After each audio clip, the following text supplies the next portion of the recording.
All right, hello. Hey, Philip. How are you? I'm doing very good. Thank you so much for letting me into your gorgeous office space. It looks really amazing. My first question to you. We had an interview with you, I think a year ago. Time flies. Mm. And you raised 30 millions in 7 days. How did your life look like after raising so much money? I think at the beginning, everyone gets super excited, and you get, the invites to swanky dinners with one of the Ooh, biggest CEOs and everything. But this doesn't matter. In the end of the day, what matters is product, and you need to push out an exciting, incredible product, and just need to, this is a little bit of a cliche, but build something that people love, and in the end, yeah. only that matters.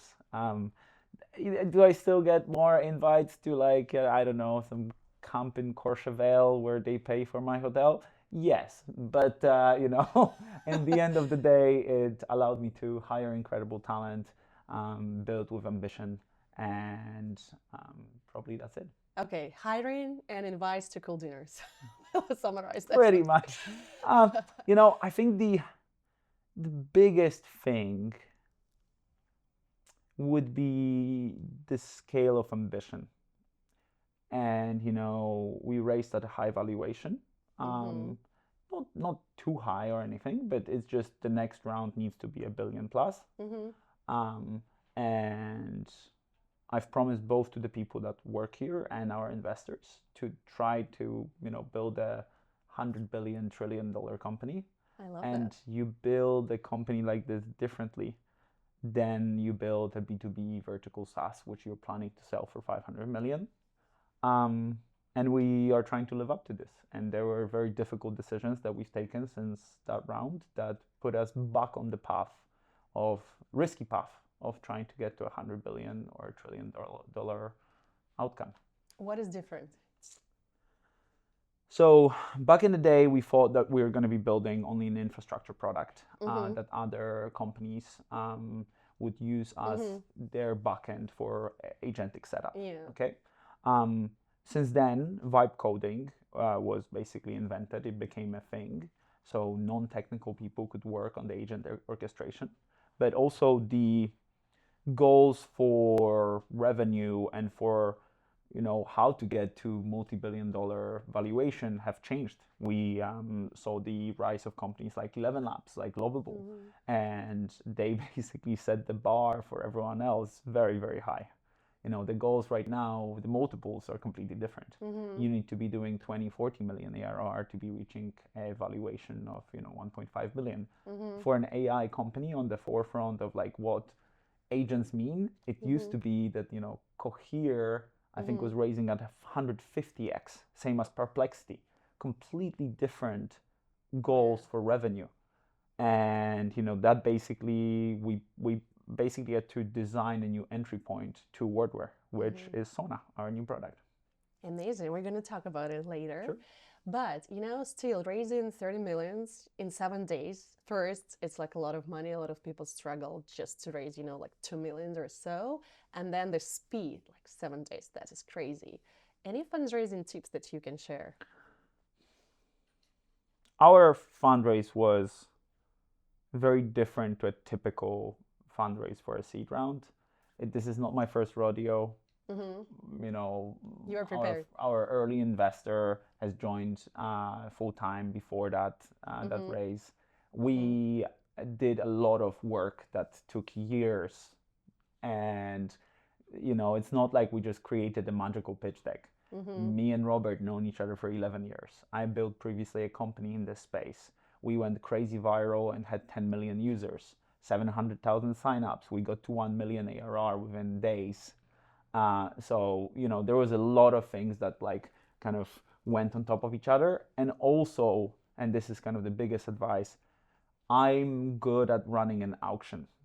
Mm. And I think a lot of people think that they can just build a product and everyone will find out about this and the investors are Yeah. going to approach Mm-hmm. it from first principles. Mm-hmm. Not the case. You have to apply basically auction techniques to make sure that people are excited and people feel FOMO and they feel the pressure. And if you run a good auction, it's not something that, is a one-time thing and like, oh, they got lucky. No, that muscle stays with you for the next rounds, etc. So as a CEO, you need to learn how to run a good auction, how to use the right techniques to make investors want to give you money, and keep using that skill in every round. And it's not like something that you can just trick people to do at seed. It's, yeah. Can you say that fundraising also kind of like a sales process? It's similar to dating, I'd say. Dating? I know you're very opinionated about dating in this. But I think you just need to be okay with rejection. With rejection. I would say that's Definitely sounds like dating. And I think you need to put yourself out there. Really strive for who you want to be on your cap table. For us, it was from very beginning we knew who we really want to have on the cap table, and some other people we knew we were gonna use it for just being popular and get offers, and then leverage these offers, etc. So I think in the end of the day, you're looking for the right partner, and you then are trying to get good terms. And the good terms come from competition, and the right partner, that's completely different. That's someone who, for us, it's Spark Capital. They've built companies and they've funded companies in the same space. So their advice and their ambitiousness actually really helped us with the recent change of kind of entry point, because they gave us the chutzpah, to actually do it. And with other investors, they might have pushed us into like B2B vertical SaaS. We are building a horizontal AI agent. This is the name of the game right now, the most ambitious things that you can do right now in the world. And it's going to be hard, and the competition is hard, and the right investors are going to be okay with this. I see. And when we chatted 1 year ago, 2 of your tips I still remember about fundraising. One was, do not create like a lot of slides in your pitch deck, and that's something that you use almost like one slide with all the metrics or so, but correct me if I'm wrong. We just had an Excel. We didn't even have a slide. Excel? Yeah. Okay, you can tell us more. And the second tip was that preparation makes everything effortless, right? Is it still true? Yeah. So these two tips that I still remember. Yeah. Let me just resync with myself for a second. I think running a process that is based almost on auction techniques requires a little bit of, like, I call it a horse race. So you need to let all the horses go at the same time. For example, that's one of the techniques. There's also like other ones. We can talk about that. But the process, it means you do a lot of research. You get intros to every person, warm intros, cold intros do not work. And then you actually like open the floodgates at the same time. So yes, it is process. And then just play the game. That's it. It's a game, and you have to play it. Don't think that you are somehow special. Play the game. Were investors surprised to see just one Excel sheet or no? Instead of like many slides? I think we run a very competitive process. I would not recommend that to most startups. Get a good, simple messages across on 12 slides of a pitch deck, and then have the appendices be 150 slides long. So every question that the investor asks, you're like jumping there. You're like, oh yes, slide 57. It makes you look prepared, but it also actually answers all the questions. So we didn't have one slide even. It was a story. It was a narrative that me and Robert got really good at pitching. And it was like a 40-minute theater situation where we actually tell the whole story. We get people, on the roller coaster of emotions that has been the last 10 years of building in this space. So you made them feel something, which is great. I think that's a big part of story building. Amazing. Okay, and then after your rounds raised, you spent, correct me if I'm wrong, 1.5 million to build kind of an office that looks like a vacation home, but some of the criteria that I think you set for your real estate agents were like sauna in the office, as close to the beach as possible for surfing, right? Showers, like to take breaks after swimming and so on. Kitchen for a real chef. Like, why?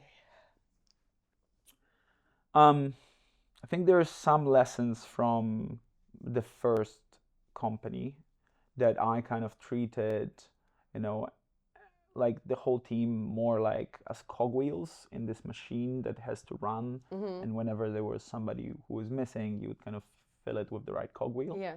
In this company, we have a lot of ex-founders, and it's basically a lot of people are their own engine rather than being a cogwheel Mm-hmm. in a bigger engine, and that has its downsides, but it means that each person, I value them immensely, Mm-hmm. and each one of these ex-founders is giving it all, and if they're giving it all, I think they deserve a place where they call home. We have also like a lot of immigrant founders. Mm-hmm. They end up having friends in the company. They spend, I have had multiple times a question of like, Philip, would you mind if I sleep here like more ongoingly? There Mm-hmm. is a closet here. And one of our employees asked me like, Philip, can I put a mattress there? And I said no. But at the same Your time, landlord is not watching this interview. but at the same time, I sleep in this office quite a lot, and like it's just we're working really, really hard, and I want to make sure that people are treated in the right way. Um, and I think as a CEO, I have this like my superpower is to build also a lifestyle Mm-hmm. and build a sports team like vibe in the team where everyone values everyone around and their work, and everyone believes they are surrounded by the best people in the world. And part of this lifestyle for me is sustainability. Mm-hmm. I think a lot of Silicon Valley glorifies living on a mattress and just Yeah. working for 16 hours a day and going to sleep. I've been in AI for 10 years, and I've seen the cycles, Mm-hmm. and you actually have a little bit more time than you think. It's still, the urgency needs to be there, Mm-hmm. but you can't just jump on and get scared of every other, big thing. There's Mm-hmm. so many of these big things. Yeah, yeah. So I think in the end of the day, it comes down to believing and building on a 10-year um, horizon, not for like, oh, we're gonna get so rich in a year and a half, and building the lifestyle of your team. It does mean that you really have to make sure that your team doesn't think you made it, Mm-hmm. and it keeps the urgency there. It keeps everyone still on their toes, even though we do have a very nice office. And also, we didn't pay 1.5 million for it. This is just rage baiting for Twitter. Um, it was actually explained in the post, but nobody reads this. We got in the end of the day, it ended up being 250K from the company's bank account. Yeah. But yeah, you just have to kind of negotiate well to make sure that the walls get built and so on. There was not even walls in this office. So yeah. Yeah. No, I did read it, but I think you are a king of negotiation, if I can call you so. No, seriously, you know how to negotiate things well, and what helps you that? Because I see that there is like a little trend right now that actually startups started looking for office spaces, even though they have like 5 people. Yeah. But for some reason, they don't want to stay in a co-working space. They want to find something for the company. So how did this process look for you? How challenging was it? And how did you manage to negotiate all these amazing terms? And what did you negotiate specifically? Can you share more? I think I've had a great real estate agent and a great lawyer. Some things are worth overpaying for, because it Overpay for your lawyers, okay, yeah. and real estate agent. And I think what's kind of one advice is, you should put your personality into it. It's going to be the place where you spend majority of your life over the Mm-hmm. next 10 years, and vibes matter. And I think the kind of how to find the great office is it took us like I would say 4 or 5 months, and like 2 deals fell through before we actually landed this one. And we also had to make sacrifices. We had to build out this office, and that's not a standard thing to do. And we then hired a great contracting like kind of company that actually did a lot of it without hand holding. And then we actually, from the moment when the first contractor worker came in, it still was 6 months. So this whole thing lasted 9 months end to end before kind of deciding we need an office to actually moving in. And I think this is a big part for what I look for in like great founders as well. It's like very particular things which matter to them. Like if I'm investing, for example, it's like small things that matter to that particular person that they are building for, that show that they are building for the long term. And it's like I care, for example, about the feng shui of the space around me. And I'm building this company for the next 10, 15 years. So it's important to me. For other people, maybe it's not as important, you know? So then they shouldn't even engage in this kind of situation. No, it's amazing here. It's so nice. You can see the Golden Gate out of the window. But the question is, like some people also struggle to be productive when they're surrounded by nice things. Like for example, when I'm in Miami, it's very hard for me to work because like it's hot, palm trees are everywhere. It's not the case here. I think in San Francisco, if palm trees are there in Miami, in Florida, you're having a nice cocktail, San Francisco, the party scene sucks. And what I'm trying to encourage here is that people are getting a membership in movement gym. So everyone hits the gym. A lot of people run. Yeah. It's the vibe of this place is sports and work. Okay. And healthy food. This is what I'm giving to my employees. It's not let's have a barbecue on the beach every day. San Francisco is just naturally much better at this stuff. Yeah. Nature, sustainable kind of, riding a bike every day. That's great. Yeah. Not kind of, margaritas every day. Sometimes it's also great, but yeah. Why was it so important for you to have like a private show? I just think people, in the end of the day, we spend hundreds of thousands of dollars on engineers and on salaries and so on. And some people are like, oh, and then put them anywhere and just success matters. And it's true, if your product is amazing, then people are going to come work for you. But there are times, and the current companies have really proved out that Cursor or Windsurf, they all pivoted. And you need to like also have a core of taking care of your people so they don't leave when you have the first the first problem. And I think a chef is actually really, really cheap compared to salaries and so on, and it's such a nice differentiator. And if I can make sure that we used to order like Uber Eats, right? And people just have a slump of productivity because they don't feel as good after, a burger that just arrived. Yeah. And, if we have fiber and we have nice protein and so on, people are happy, people are healthy. Long term, it really makes sense. And I mean, it's great to eat good food. I mean, that's it. I also struggle here with good food, like when I go out. So that's why I just cook at home. For me, it's like you can stay for lunch, 12:30. Much better, yeah, much better. To eat home cooked foods rather than just Uber Eats is just a different story. Every time I open it, I'm scared. So yeah. But anyways, finalizing this theme about the office space. So your co-founder at first thought that you were crazy, right? What does he think now? Still crazy. He's fully bought in on the office. I think he still thinks I'm crazy. I think in co-founding relationships, me and Robert are very different. But the good part about this is we really trust each other in the part where we know that the other person is excellent. Part of where Robert really trusts me is the team building and the culture building, etc. So even though he said, Filip, you're crazy, he was like, I don't know if I agree. I don't agree, but I fully commit to your decision. And that's what I think makes good co-founder relationships, that he still trusted me. And now he realizes how big of a, it's so much easier to hire, so much easier to retain people. Like trying to put somebody in the mission office with, homelessness and like danger around everywhere after being here. It's just honestly, I also want to build people's lifestyle and make them happy, but at the same time, it is like economically a great decision.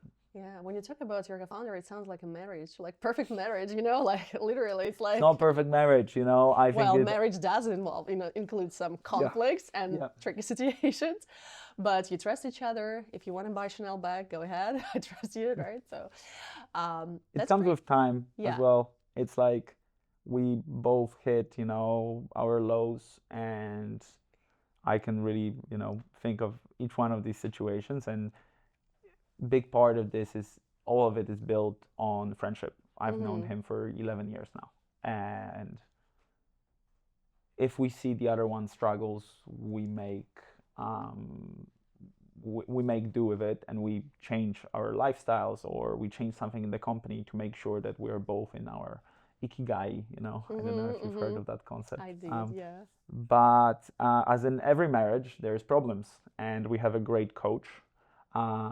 We meet with her, you know, once a month, and we talk through everything. And to be honest, even though we've known each other for 11 years, we've been stepping into like another phase of our marriage only in the space of like it always been good, but it's been excellent in the kind of last 4 months, and it's like really required a lot of work to, you know, be very honest about what you expect, not only from the company but also from your life, and how the company fits into that, and make sure that we are aligned how we are trying to build this. Definitely like a marriage. Yeah. But yeah, no, this is great. But you know, people say don't build business with friends because it will ruin your friendship. Yeah. Did it ruin your friendship? I think I used to say the same thing. And then I think you realize that if you are to spend honestly 12 hours a day with somebody, Yeah. maybe, you know, the fact that you don't go for a crazy party or whatever, or like you don't go canoeing because you don't want to see that person, is worth it, because you see them every day for 12 hours a day, and it's somebody that you deeply trust. So I would say for most people, it's a very good trade to trade one of your friends to be your business partner for years to come. It just happens so that me and Robert still get to step into just the friendship thing, and we sometimes like, even, you know, we sometimes do like stupid toxic shit, and and like, I don't know, we get drunk together and we do something, and you know, and we are like outside of that, you know, our professional selves, we sometimes purposefully Yeah. find occasions to step into the just the friends, and we don't talk about work, and that's it. Yeah. Doesn't happen very often, but it still does. Yeah, you need some moments like that for sure. But you know, I think you're also very specific, correct me if I'm wrong, about people working from the office, but not Yeah. remote. And can you explain me a little bit? Because it feels like after COVID, most of the companies went remote, and it's about flexibility, it's about caring about your people, families, whatsoever. Why are you so specific about working from the office space? I think it all, like a lot of these things come down to the preference of the founder. I prefer to be in person with people. I have a Zoom allergy. Uh, Zoom allergy. yeah, and you know, I do think, particularly for me, I build better, more productive, happier teams if we're in person. It has its drawbacks. You know, recruiting is a little bit, like, quite a lot more difficult, but you also end up selecting for the right type of person. I think a lot of young, ambitious people want to be in person. And I would say, actually, for a lot of young people, their careers have been somewhat derailed by COVID and by working remotely. A lot of the learning about your career, etc., happens in the office, in person, on the water cooler chats, etc. And Water cooler chats. yeah, Zoom allergy, water cooler chats. I love it. Okay. I think, and in the end of the day, I'm just happier where I can see the person's face, understand, you know, their body language, and try to nail down the problems quicker. Um, it has a lot of drawbacks, to be honest. Yeah, but I mean, I'm honestly on your side. I like being in person more than online because I think you can solve problems much faster. You can just talk to each other and figure You it out. even know they exist faster. Yeah, Sometimes something is brewing for like a month in a yeah, remote culture, and nobody can put a finger on it, you know? Yeah. exactly. exactly. So in this case, I understand. But you also mentioned that, like, for young, ambitious people, it's important. Does it mean that you don't hire people that are older, or like they're not a good fit for the company if they have kids or a family? Just curious. Yep, we do have people with kids and family, and we do have people that are, like older than 45 or something like this. But so we don't end up, we're not ageist here, but at the same time, what really matters to us is being AI native. And, these people that are slightly older than our average are still AI native. But the truth is, the people who have grown up with using ChatGPT and with vibe coding, etc., their brains work slightly differently, and this is something I like. So we do end up having, a bunch of people who are 20, 21, 22, drop out of college. They are extremely, they breathe and live AI, and yeah, they just think different, and that's very useful for an AI first company. So we do end up having a younger crowd, but we're not discriminating around kind of people who are older. But it just happens to be that AI native people are normally a little bit younger. Yeah, I mean, yeah, I think that's totally fine. And I mean, as a stranger, when you look at your story, it looks like a very success story, a lot of money raised by C, having your co-founder as a best friend. It all looks great and amazing, but I'm pretty sure that throughout your journey, you had a lot of doubt moments. You also had 3 YC rejections, like hundreds I think of 4 even. So VCs, yeah, that like did not give you money. How do you go through this rejection? What keeps you going? Because I bet it's really hard, and at certain moments you think, oh my God, like maybe I'm not doing the right thing. I've been a founder for 8 years now. And I started when I was 22, back in 2018. So it's been 7 years. And when people look at the success, they don't see the 7 years leading up to this. Yeah. And I'm not even at the success yet. And I think it's just about showing up and just being consistent and really making sure that you can show up. That's why I make so many lifestyle decisions for my company, because it really worked for me. But I think it is important to talk about the difficulties of being a founder, anywhere from health issues. If you're constantly stressed, you end up your thought patterns get, I think, developed in a different way. If you've been in the game for so long, every moment is thinking about your company. And you're taking a shower, you're thinking about problems, and your body also responds to stress. And it's like I've had multitude of different health issues because of stress. I had co-founder issues. My first company has actually, my exit was due to a co-founder disagreement, and it wasn't success for me. Part of this company, we recently had to redesign the entry point of this whole product, of the whole technology. That was really stressful. A lot of our investors did not love it. At the beginning, Robert didn't love it. And he was really emotionally connected to the previous product. It was his baby. And there's so many things that are just hard. And I think, I bet. I would love for people to understand a little bit more about these kind of things. I even thought about writing a book of just friends' stories. Some of them can be anonymous, about doing the opposite of just success, showing how incredible people failed and how much randomness there is in all of this. But the main lesson is, as I look around my friends who've stuck to it for the last 7 years, who started at the same time and stuck to it, to the whole startup ecosystem, maybe not to their own startup, they all emerge victorious in some way. And they either invested in some company, they either put in some money somewhere, they either worked for a company and made it through the cliff, and they all somehow end up being perfectly fine. But the showing up part throughout all of the difficulties is the hard part. Keep showing up. Yeah. How did Y Combinator influence your founder's journey? I think the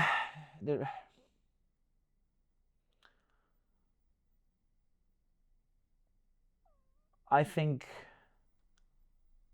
there were parts of it which I think YC has now changed some of the way that they fund startups, and I'm really for the change. They ended up investing into younger founders, and you can see the statistics of it. Oh, It's yeah. pretty stark difference to pre-Gary Tan times. Yeah. It doesn't mean it's better or worse. We are yet to see, Yeah, we'll see. and normal startup takes more than 7 years to actually exit. But I really like their chutzpah right now, and they're kind of, they are taking risks into new things.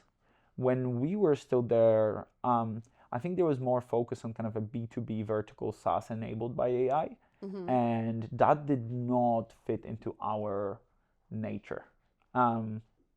So we had like a couple situations where we pushed back quite heavily, but in the end of the day, it ended up building an incredible community of founders, and the advice on many things was really good. But I think the main thing is you pay 7% to to align a timeline with a bunch of excellent people and build a support network for yourself, and I think it's worth it, because we have like we called it section X, because every like in startups you have these groups and they're called like section 4 whatever. And we have a section X, which were people that we just met through YC, and there's like, I don't know, 15 of us, and we all understand each other's businesses very, very well. And speaking of that little toxic thing that I do with Robert sometimes, our very good two of these companies raised their Series A recently. I think I know one. And they rented a penthouse and a table at like some club in New York, and me and Robert flew in for 12 hours. And celebrating with friends who fully understand what you're going through is really cool and important. And I think that has been the biggest gift of YC for me. Yeah. And I also have a good quote from you about actually people. I really love it, and I just want to discuss a little bit more with you. Is this thing that surprised me most, how much I care about the people part. I thought I was here to build product. Turns out I'm here to build a team that builds product. I love that. And one of the things that I like also about your company culture and how much you invest into that is, do you propose your employees after 3 months working with you as a trial period with an Aura ring? Can you explain a little bit more about that? Yeah, I think you can look around and everyone carries an Aura ring. It means they're in.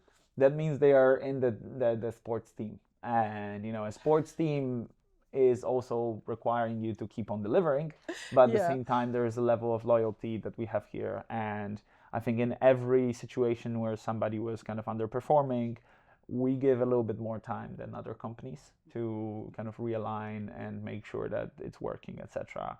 We just, because of that kind of commitment of you're in. Yeah. Sometimes it is obvious that the person shouldn't be here, because it's like, the goals of the company misalign with their personal goals, and then you are trying, like, it's not like once you're in forever, but it's a commitment from me, being like, I'm literally putting a finger on your putting a ring on your finger. Did you come up with this idea? Yeah, it's like, it's fun to just create these kind of small things. It is. I think I have never heard of that, so this is like bizarre and fun and amazing. I know I've heard that couples in the SF do that. They really get married with Aura rings, but I've never heard about I've never heard about founders doing it. I think there's a fun new feature on Aura where you share your statistics. Yeah. And we have like a group of like, and people. Competition? I'm not part of it. I was like, are you too bad? Fuck this shit. Like sometimes, I don't want to be watching my sleep. Yeah. And but I think a lot of people enjoy looking at each other's sleep scores, etc. So. Yeah. What are you building in Wordware? At Wordware, we're building Sona. Sona is. I love the name. There's a story to it, but Sona is the main dashboard where you do work with AI. So that essentially means AI proactively does work for you based on all the data it has access to. You get to delegate work to AI agents, and you get to help your AI agents. So in the end of the day, it's kind of like it looks like a Kanban. Essentially, it's like ideas from AI that it could do. So it searches through emails, drafts responses proactively without you needing to actually say that you need that. It, for example, signals to me when their sentiment in our Slack team messages changes. That means that it's a signal for me as a CEO to look for those troubles. So that's number one pain. The other pain is to show you what are the agents doing. Right now, the biggest problem with chat is the concurrency of one. You normally work with one, maybe you have a couple tabs open. We're trying to change that and make you aware that like you might be running 10 different processes, and they can take anywhere from 5 minutes to a day sometimes. The next one is approval. So that means the agent is stuck somewhere. And the most powerful AI agents are not actually the most autonomous. They ask you for help. They learn with you.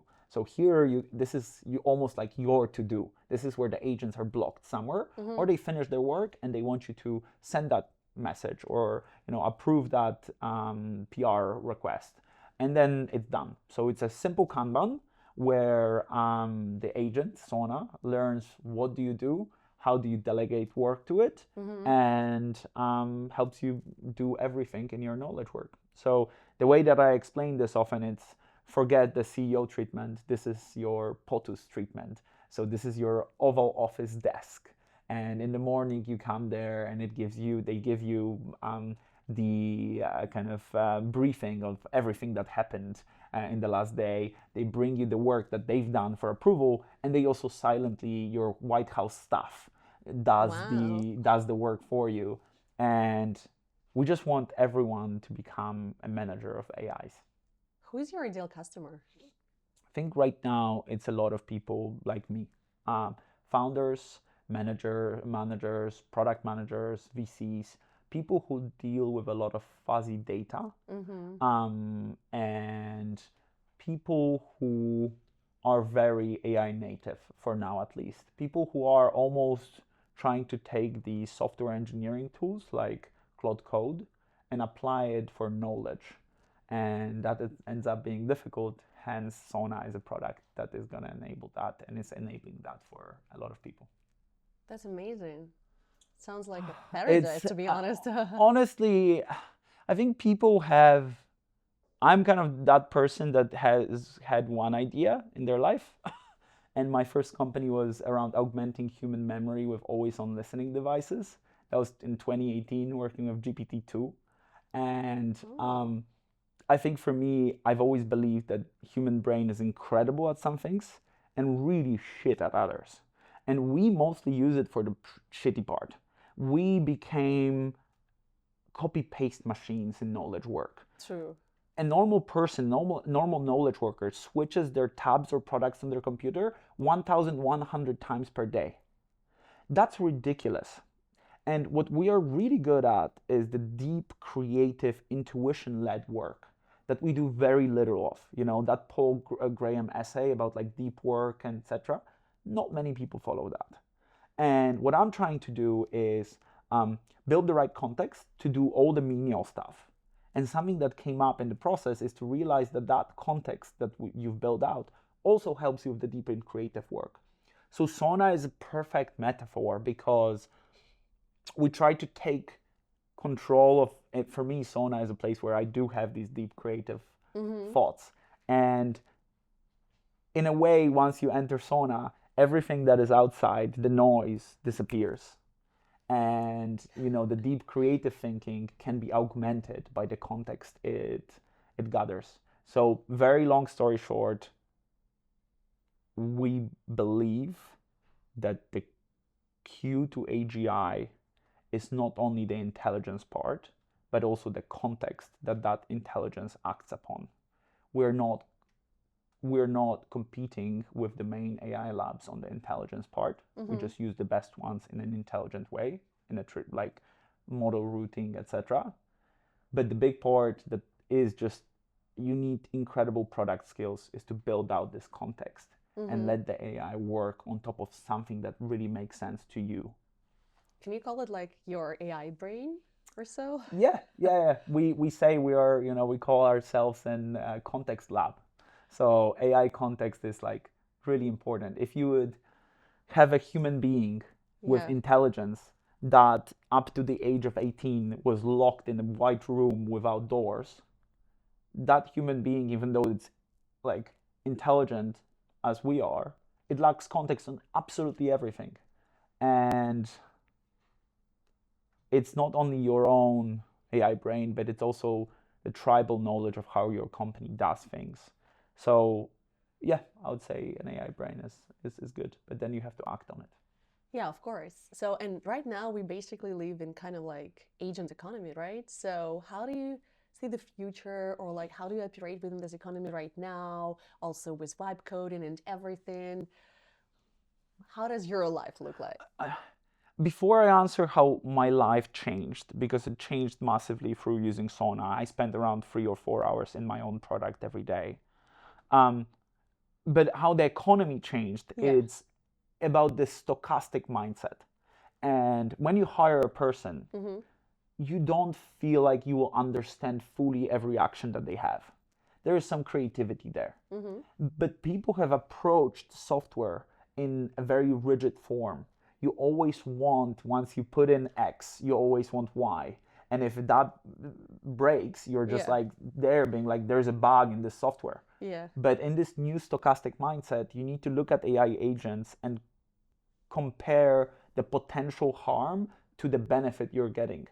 And once you start thinking like this about different AI tools as almost like employees, as long as they are becoming better, as long as they are bringing you more revenue, then they, like, a good managerial tip is like, let your people fail 20% of the time. Yeah. So they learn. Nobody's approaching that with software. And I think with more and more time, we will understand that like our agents will fuck up sometimes. And as long as you're getting more benefit from it than trouble, then it's worth it. And there's a second part of the question. Your life, yeah. Should I? Okay. So I think every good CEO should, like, most of the time, like at the beginning, they might do everything in that particular, in marketing or growth or product. But with time, you should transition to editing work of others and having them learn from it, rather than making yourself crucial and a blocker in each one of these areas. At the beginning, you can be like an IC everywhere. You need to learn what does it even mean to do that particular job. Exactly, yeah. But where I guess the world is heading is for you to do the first time alone, but the AI should immediately transfer that into learnings and almost like a pipeline. And from there, you only edit the work. So for me particularly, it means that I barely write emails from zero. There's always a draft based on context that I might not even remember exists somewhere in my AI brain. AI brain, okay. And I just edit it. And every time I edit, it means that the AI is learning and adding more context into how I like to get things done. Every piece of content that I've ever written in the space of last 3 or 4 months has been firstly written by AI.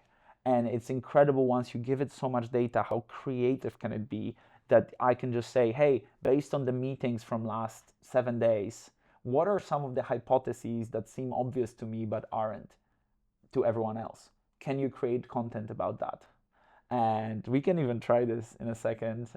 And sometimes the answers are, we can honestly try it. Or I can even say, what is something about me that I don't know that seemed to have emerged in the last 14 days? Oh, wow. And the answers are really, really cool. But outside of that, obviously, it answers all my emails. It reviews all linear tickets that get added and whether it's consistent with the goals for this quarter.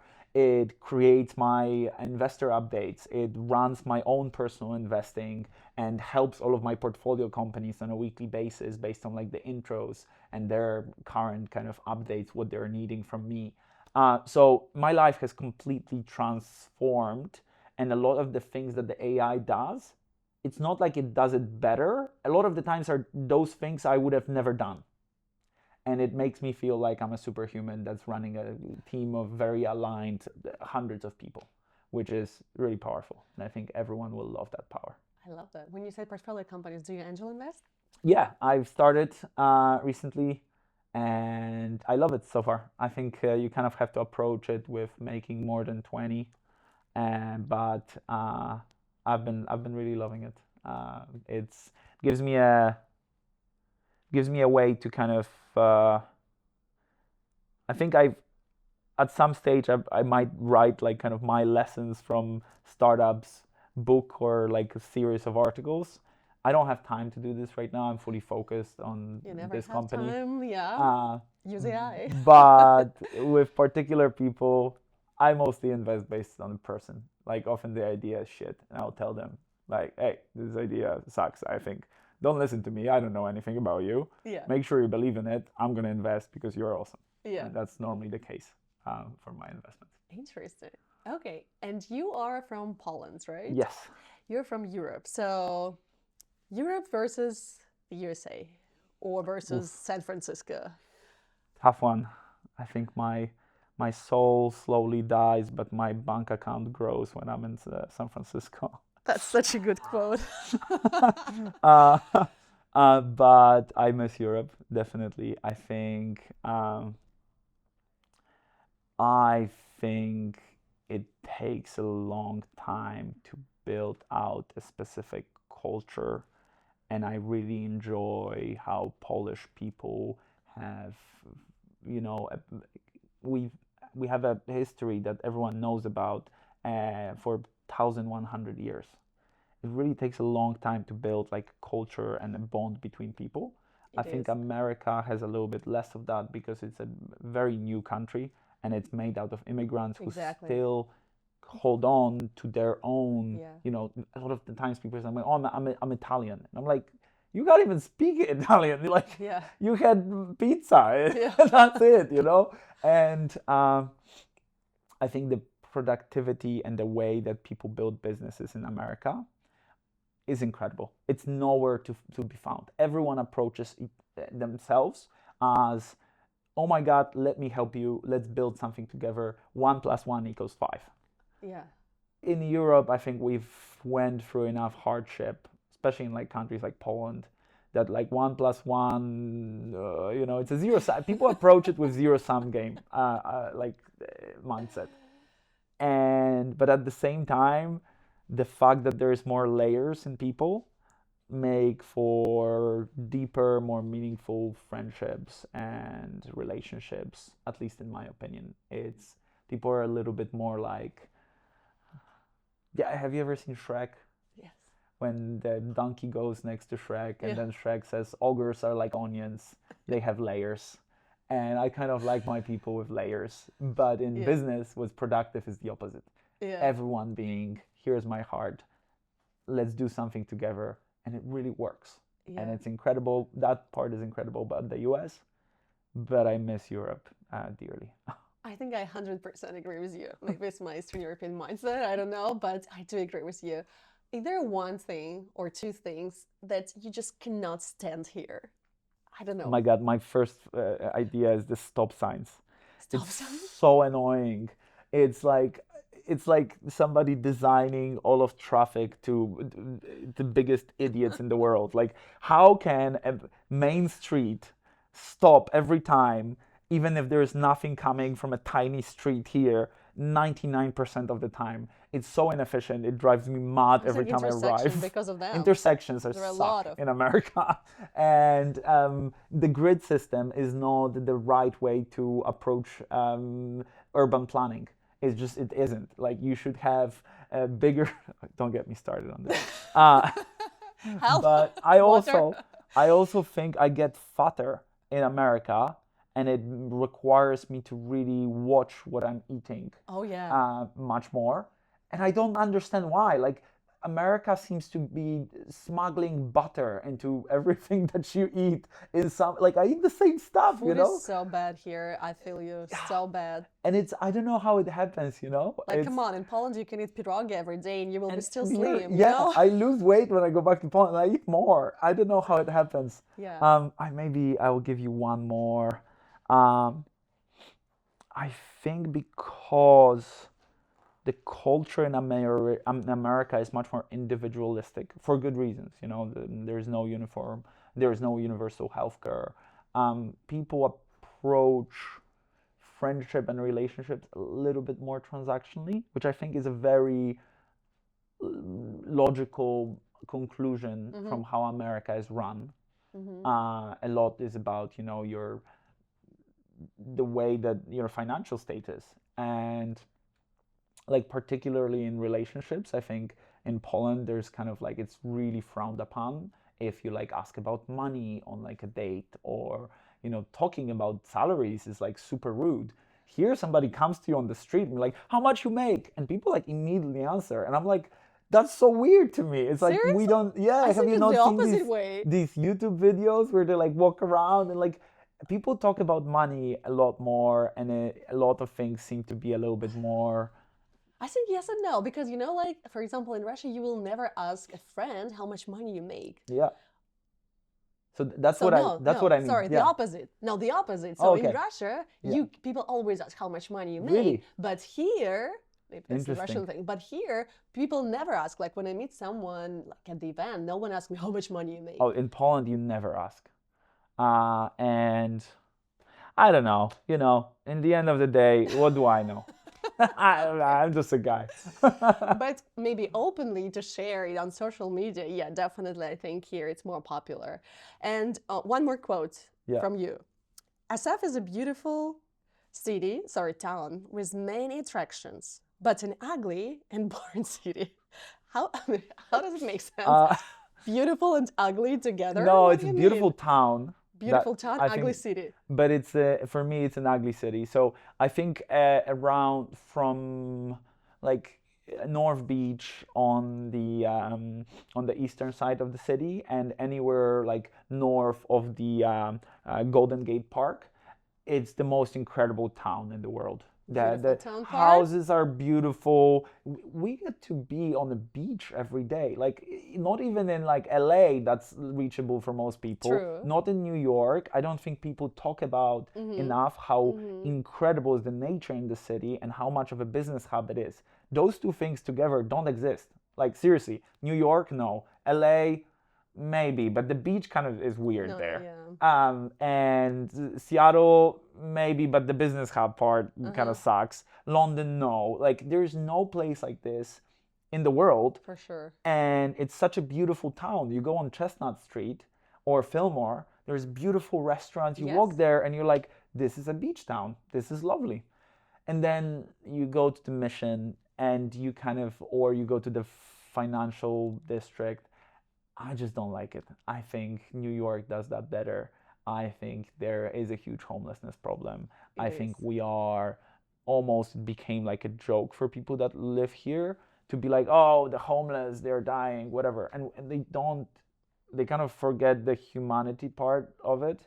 And I do as well. It's just, you need to become desensitized to this. And it's horrible that we see people that are almost dying on the street, and I don't know how to help it.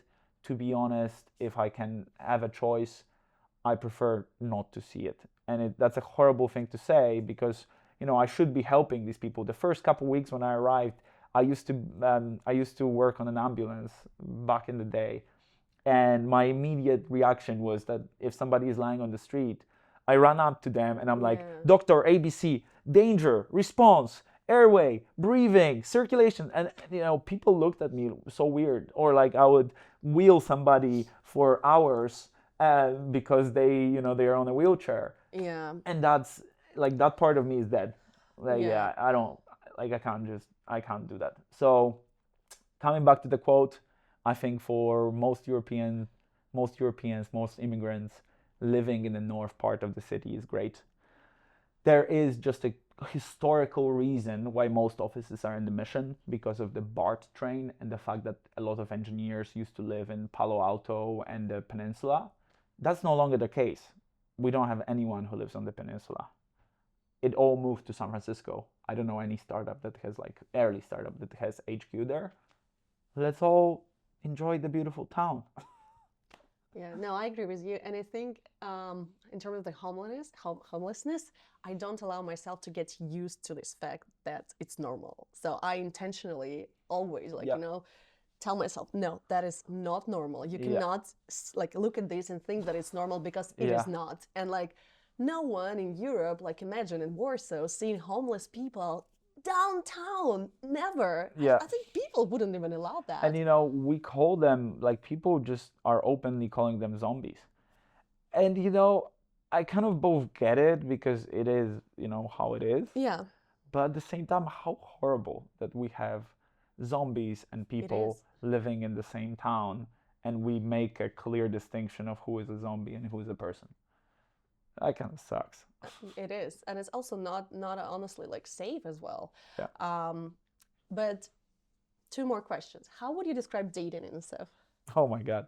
I know you love talking about that, so I couldn't avoid this I don't question. love talking about this. I don't know how to get myself out of this question. I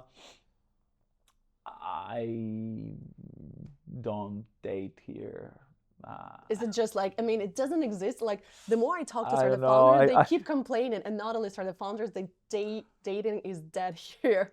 So is it like it's just hotter? Everyone is so like toxic with this working culture. I Is think that a the lot same? of people that come here for a reason and come here for Okay. productivity. And dating is not the reason. And dating is not the reason. I also think like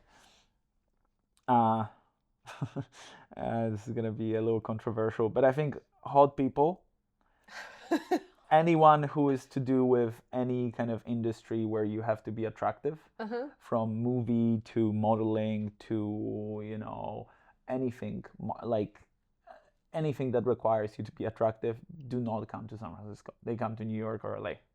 So they just, and historically also, there has always been more men than females in San Francisco Yes. since the gold rush. Yes. So this town has grown from, I think, 3,000 people to like 120,000 people in a matter of a year.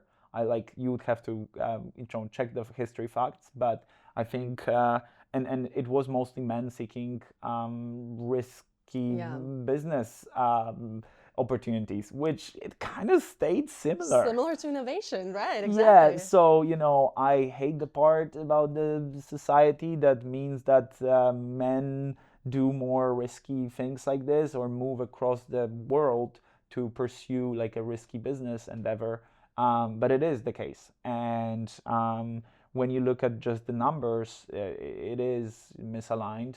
But I think also women complain about the dating as well, because they're They there do. being like, They do. it's just productive geeks, you know, who run and don't drink alcohol and work all the Oh time. yeah, so boring. You know, I host women tech meetup, you know, so I know a lot of women who So complain a lot. I think there's complaining happens on both sides. Both sides. And yeah, 100%.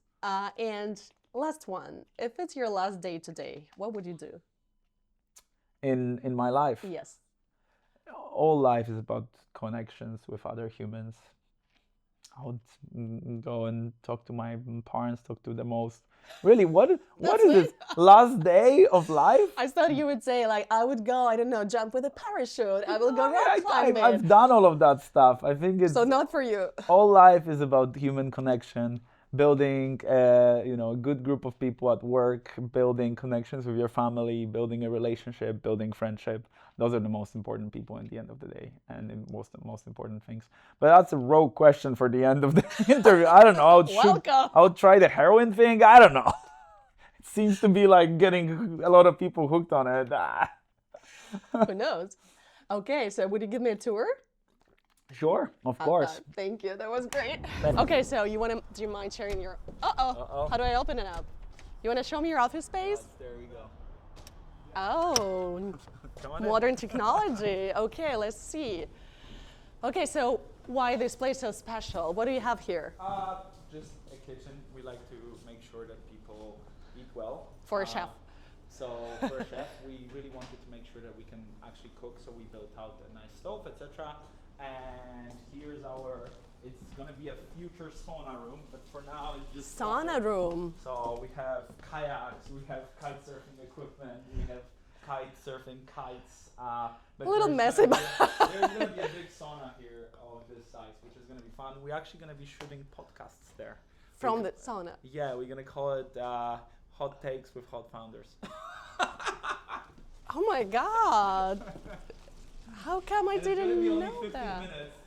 Everyone will be Yes. in towels, Or it's and too it's like, hot. or it's too hot, you know. In towels, okay. We've got all of the team, and for now, we're planning to grow. We are hiring very actively, but for now, this part is kind of like co-working. It's amazing, so spacious. Yeah, for like our portfolio companies or just friends or so on. And I think You have parties here? yeah, we have presentations here. And I think it's time for you guys to get the hell out of my office because I'm late to a meeting. So it was Thank a pleasure you. to see you guys. Okay, Bye. give me a gift. Thank you. High you. five. Thank Yeah. you. Thank